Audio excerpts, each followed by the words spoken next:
കടിച്ചു പറയും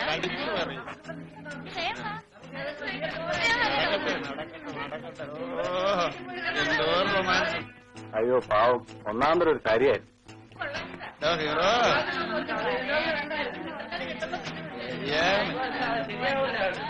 അവന്റെ ഒരു വലിയ ഇരിപ്പ് കണ്ടില്ലേ? നമ്മുടെ കേസ് എന്താണാവോ ഫയലിൽ ചേർക്ക?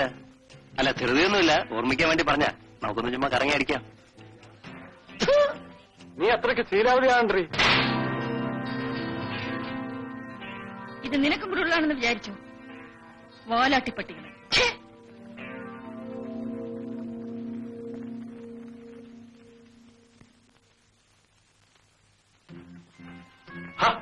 നീ എന്താണ് നെപ്പോളിനെ കൂട്ടിരിക്കുന്നത്? കളയടാ, അവളല്ലെങ്കിൽ മറ്റൊരുത്തി. വർഗീസേ, ഇതെന്റെ ജീവിതത്തിലെ ആദ്യത്തെ അനുഭവമാണ്. ഓ, ഇതിലൊരു പുതുമ എനിക്ക് തോന്നുന്നില്ല. ഏതായാലും അവളുടെ കയ്യിൽ നല്ല തഴമ്പുണ്ട്. എന്നെ ധിക്കരിച്ചൊരുത്തിയും എന്നോട് മാപ്പ് പറയാതിരുന്നിട്ടില്ല. അറിയാ, നിനക്ക് അവളെ വേണം. കണ്ണ് മൂടി തുറക്കുന്നതിനകം നിനക്ക് ഞാൻ അവളെ കൊണ്ടുവന്നരാം. അവളായിട്ട് തന്നെ വരും. ഇതിന്റെ പ്രതികാരം ഞാൻ അവളോട് ചെയ്തില്ലെങ്കിൽ വെരി ഗുഡ്.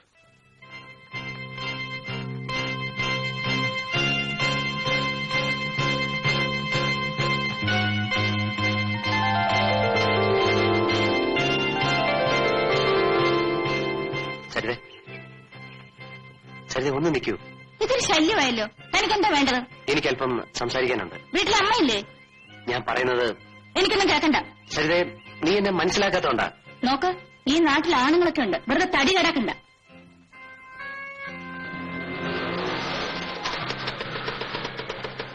സരിതേ, എന്നെ വിശ്വസിക്കും. മറ്റുള്ള പെൺകുട്ടികളെ കാണുന്ന പോലല്ല ഞാൻ സരിതയെ കാണുന്നത്.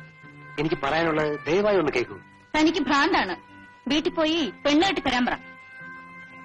അറിയാ, വിട്ടുകളാ, മനസ്സ് അപ്സെറ്റാക്കാ. നീ വണ്ടി വിട്ടു. ആ, ഇവിടെ എല്ലാം കഴിഞ്ഞ് ഇനിയിപ്പോ പന്തളിയിലാവട്ടോ. ക്ഷീണിച്ചു വെക്കുമെന്നാ വാങ്ങണം. ഇങ്ങോട്ട് തന്നെ അവരുടെ വരവ്. ഇങ്ങനെ പോയാൽ കുതിരവട്ടത്ത് പോകേണ്ടി വരും. ഏതായാലും സൂക്ഷിക്കണം, അവരൊക്കെ പണക്കാരാ. കൈ വെച്ചേക്കാൻ പറ. എന്താ ഉർവശിമേനമാർ കളിച്ച് ക്ഷീണിച്ചു വെക്കുവാണ്? നമുക്കൊന്ന് കളിക്കാം. ചുമ്മാരിടാ. അറിയാ, നീ മനസ്സ് അപ്സെറ്റാക്കാതെ. സരിത വൈകിട്ട് ഫ്രീ ആണോ? എന്തിനാ? ലോഡ്ജിൽ പോകാനായിരിക്കും. അല്ല, അല്പം സ്വസ്ഥമായിട്ട് സംസാരിക്കാനാ. ജെയിംസ്, ഞാൻ പല പ്രാവശ്യം പറഞ്ഞിട്ടുണ്ട്, നിങ്ങളുടെ ആഗ്രഹം നടക്കില്ല. അതിനെന്നെ കിട്ടില്ല. നീ അപ്സെറ്റ് ആകാതാ. വേറെ പല നമ്പറുകളും നീ കിടക്കുവാ. വാ, ഞാൻ പറഞ്ഞുതരാം. വാടകണ്ണ. അല്ല വർഗീസ, വൈകിട്ടത്തെ പരിപാടി ഇന്ന് മാത്രം ഞാനില്ല. വേറൊരു പരിപാടിയുണ്ട്. അപ്പൊ നീ ജെയിംസ് ജോർജ് ഇല്ലാതെ പോവല്ലേ? കൂടെ പുറപ്പെ, നീ അപ്സെറ്റ് ആകാതെ. നിന്നെ അറിയിക്കാതിരിക്കൂ ഞാൻ. വർഗീസേ, നമ്മുടെ സീതയുടെ ചാരിത്ര ശുദ്ധി നമുക്കൊന്ന് പരിശോധിക്കണം. നമുക്കൊരു അഗ്നിപരീക്ഷണം തന്നെ നടത്തിക്കളയാം. എന്നാ ഹോമുണ്ടെന്ന് അറിയിക്കും. ആയിക്കോട്ടെ. തന്നെ ചുടാനാണോ? ശരിയേ, ഇങ്ങനെ നടന്ന് അറിയാലേ ഭൂമി കുലുങ്ങും. എത്ര പറഞ്ഞിട്ട് നാണമില്ലല്ലോ തെണ്ടികൾ. സരിതമോളെ, നിന്നെ മിന്നുകെട്ടി ഞാൻ എടുത്തില്ലെങ്കിൽ എന്റെ പേര് ജെയിംസ് ജോർജ് എന്നല്ല. എന്റെ ശവമായിരിക്കും താൻ എടുക്കുന്നത്. സരിതേ, സരിതേ, എന്താടോ താൻ ഈ ലോകത്തൊന്നും അല്ലേ? സോറി മാഡം, തന്നെ പ്രിൻസിപ്പാൾ വിളിക്കുന്നു. മേലാൽ ഇത് ആവർത്തിക്കാതിരിക്കാൻ ശ്രദ്ധിക്കണം. സർ, ഞാൻ ഒരു തെറ്റും ചെയ്തിട്ടില്ല. അവരിങ്ങനെ ശല്യപ്പെടുത്താൻ തുടങ്ങിയാൽ ഞാൻ പിന്നെ എന്ത് വേണം? എങ്കിലും ഒരാണിന്റെ നേരെ കൈ ഉയർത്തിയത് അത്ര നന്നായില്ല. ഞാൻ പരമാവധി സഹിച്ചു സർ. സരിത ഒന്ന് മനസ്സിലാക്കണം, അവർക്ക് നഷ്ടപ്പെടാൻ ഒന്നുമില്ല. പക്ഷേ താനൊരു സ്ത്രീയാണ്. അതുകൊണ്ടാണ് സർ ഞാൻ ഇത്രയും ക്ഷമിച്ചത്. ജെയിംസ് ജോർജിന്റെ അപ്പച്ചൻ പ്രാംപറമ്പിൽ തോമസ് ജോർജ് ഈ നാട്ടിലെ ഏറ്റവും വലിയ പണക്കാരനാണ്. അയാൾക്കിവിടെ പല സ്വാധീനങ്ങളും ഉണ്ട്. പണക്കാരുടെ മക്കൾക്ക് മാത്രം പഠിച്ചാ പോരല്ലേ സർ? ഞങ്ങൾക്കും കൂടി ഒന്ന് രക്ഷപ്പെടണ്ടേ? ഞാൻ ജെയിംസ് ജോർജിനെയും വർഗീസിനെയും വാൺ ചെയ്ത് അയച്ചിട്ടുണ്ട്. സരിത പോയിക്കോളൂ. Thank you sir.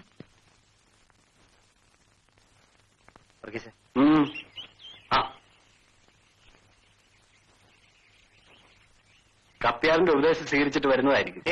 കുംഭസാരം ഏത് അധികാരമായ നമുക്കെന്നാ. ശരിക്കും ഏറ്റു. കംപ്ലീറ്റ്ലി അപ്സെറ്റാ മനസ്സ്. ഈ ജെയിംസ് ജോർജിനെ മനസ്സ് വിചാരിച്ചോ യാതൊരു കുഴപ്പമുണ്ടാകത്തില്ല. കേട്ടു, കേട്ടിട്ടും കേട്ടില്ല എന്നൊരു ഭാവമാ. എന്റെ പൊന്നു ആളെ.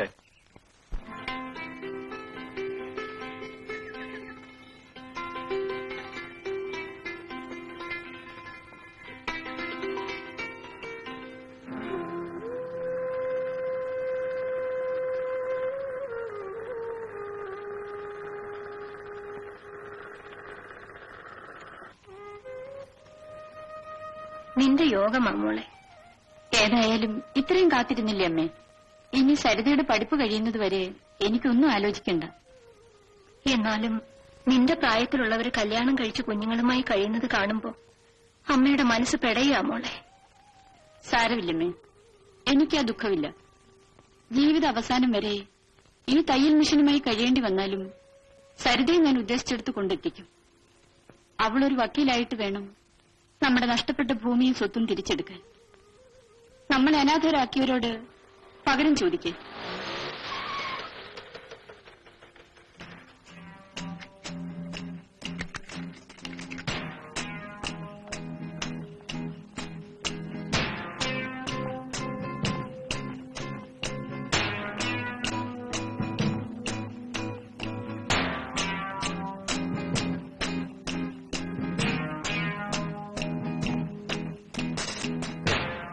സരിതയുടെ അമ്മയും ചേച്ചിയല്ലേ? ആ, കുഞ്ഞിനെ മനസ്സിലായില്ലല്ലോ. ഞാൻ സരിതയുടെ ക്ലാസ്മേറ്റ്. ഓ, കുഞ്ഞും വക്കീലിനാണോ പഠിക്കുന്നത്? അതെ. ആ, അവളിതുവരെ വന്നില്ല. ഇത് സരിത വരുമ്പോ കൊടുത്തേക്കണേ. എന്താ ഇത്? സരിതയുടെ ഒരു ഫ്രണ്ട് ഇവിടെ ഏൽപ്പിക്കാൻ പറഞ്ഞതാ. ഞാൻ മറ്റേ ആ, ഞാൻ കാപ്പി ഇട്ടുണ്ട് വരാം മോളെ.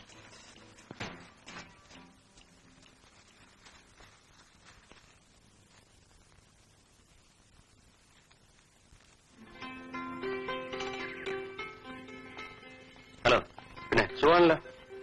ശരി.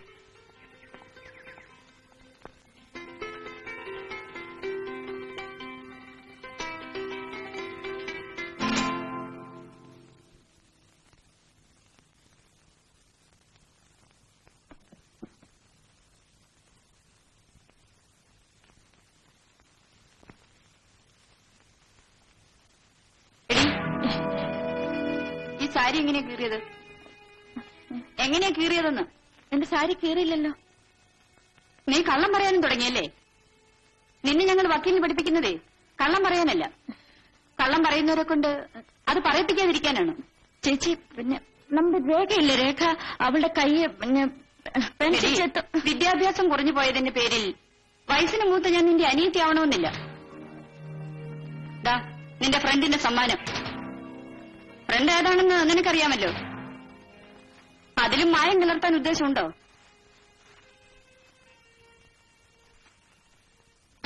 പഴയ സാരി കീറിയതിൽ വിഷമിക്കണ്ട. അതിനേക്കാൾ മനോഹരമായ മറ്റൊന്ന്. സ്വന്തം ജി.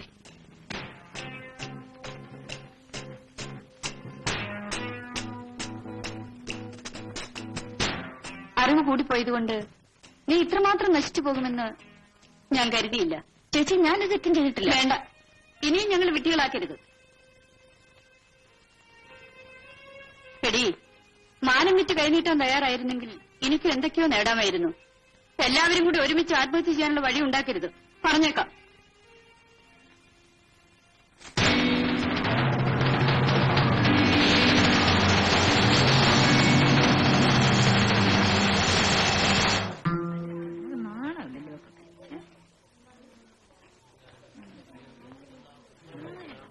സരിതമോളെ, ഞാൻ തന്ന സാരി എങ്ങനെയുണ്ട്? ഇഷ്ടപ്പെട്ടോ? ഇതാ തന്റെ സാരി. എന്നിട്ട് പോടാ.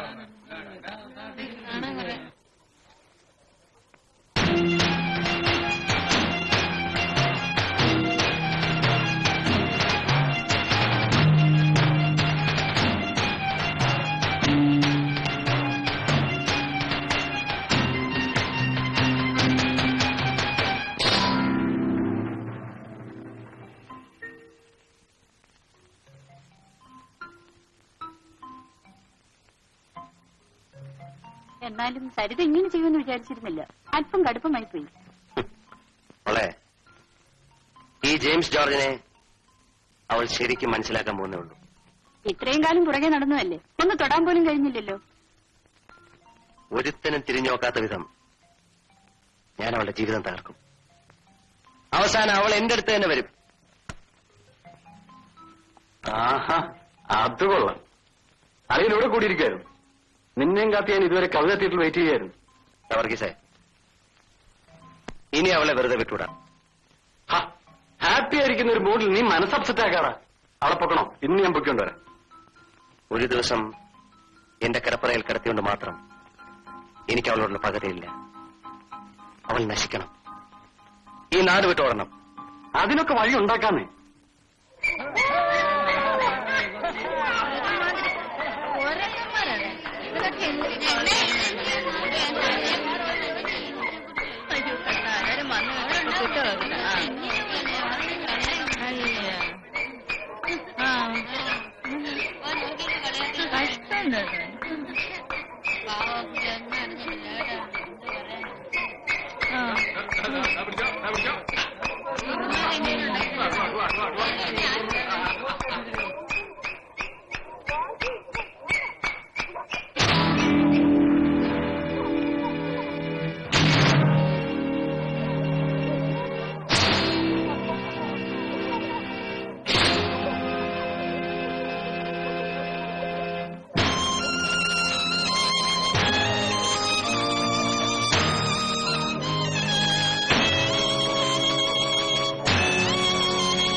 എന്റെ കർത്താവെ, അടുത്ത ജന്മത്തിലെങ്കിലും എന്നെ ഒരു കരുതിയായിട്ട് ജനിപ്പിക്കണമേ.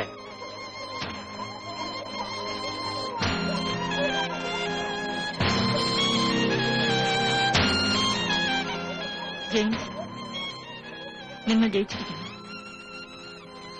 ഒരിക്കലും ജയിക്കാനാവാത്ത വിധം ഞാൻ തോറ്റു.